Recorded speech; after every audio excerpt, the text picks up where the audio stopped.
ગૌશાળામાં ગાયો વરસાદમાં કાદવમાં ફસાયેલી રહી અને ગાયો ભૂખે મરી ગઈ ત્યાં સુધી ટ્રસ્ટીઓએ દયા ના દાખવી। દ્વારકામાં કન્યા ગૌશાળામાં 13 ગાયોના મોતનો મામલો બહાર આવ્યો છે। સરકાર માન્ય કન્યા ગૌશાળામાં 13 ગાયોના મોતથી હડકંપ મચી ગઈ છે। દ્વારકાના ગૌશાળા સંચાલકોએ રોષ ઠાલવી ટ્રસ્ટીઓ વિરુદ્ધ કાર્યવાહીની માંગ કરી છે। ગૌશાળા સંચાલકો દ્વારા કન્યાધામ ગૌશાળાના ટ્રસ્ટીઓ વિરુદ્ધ લેખિત ફરિયાદ દ્વારકા પોલીસ મથકે આપવામાં આવી છે। જુઓ દેવભૂમિ દ્વારકાથી અશોક થાનકીનો રિપોર્ટ।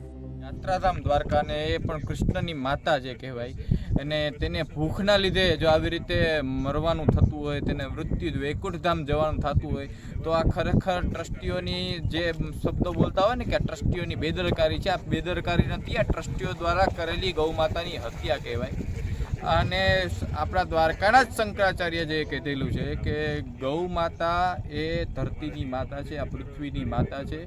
ધર્મ, હિન્દુ ધર્મનું જે પહેલું જે કહેવાય તે ગૌ માતાથી શરૂ થાય છે અને ગૌ માતાથી પૂરું થાય છે।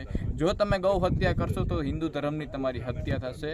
એટલે આ શંકરાચાર્યજીના જે કથનને આપણે આગળ વધારતા જઈએ ને તો આ ખરેખર રીતે અહીંયા જે સંચાલકો જે છે, ટ્રસ્ટીઓ છે, જેવી રીતે દયનીય હાલત રીતે જે રીતે ગૌ માતાનું મૃત્યુ થયું છે તેને આવી રીતે કડકમાં કડક સજા થવી જોઈએ।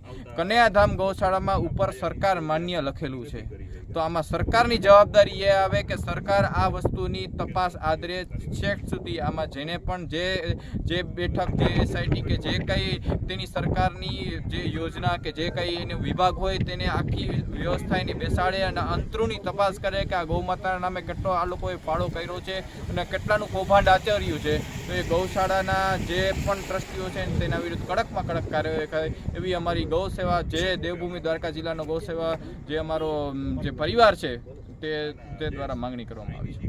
દ્વારકાથી 3 કિલોમીટર દૂર ચરકલા રોડ પર કનૈયાધામ ગૌશાળા આવેલી છે, જ્યાં ગાયોની પરિસ્થિતિ ખૂબ જ ખરાબ છે। કાલે નગરપાલિકાના ટ્રેક્ટર દ્વારા જે અમે ગૌમાતાની, ગૌવંશની, દ્વારકાની જે કોઈ ગૌવંશ શરીર છોડી દઈને સમાધિનું કામ કરીએ છીએ આપવાનું, તો જ્યારે 5 ગૌવંશ આવ્યા એક સાથે અને નગરપાલિકાવાળા ટ્રેક્ટરવાળા એમ કીધું કે હજી 6 ગાયો આવે છે અને એક જ જગ્યાએથી બધી ગાયોના મૃતદેહ આવ્યા।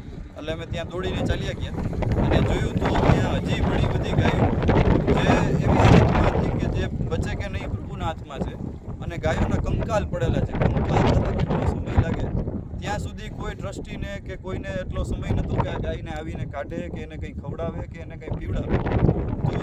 તો બહુ ખરાબ ઘટના થઈ છે। આપણા હિન્દુ સમાજ માટે આ બહુ ખરાબ વાત કહેવાય અને આ ગૌશાળાના સંચાલકો જે છે હિન્દુ જ છે, તો અમે એના વિરુદ્ધ એવી ફરિયાદ કરીએ છીએ કે એને ખૂબ આકરામાં આકરી સજા મળે કે ગૌવંશને પૈસા માટે આવી રીતે કોઈ હેરાન ન કરે, ગૌમાતાના નામે દાન લેવા માટે કોઈ ગૌમાતાને પૂરી ન રાખે। એના માટે સમગ્ર જિલ્લો દેવભૂમિ દ્વારકા ગૌરક્ષા સેવા પરિવાર અમે આજે એકત્રિત થયા છીએ।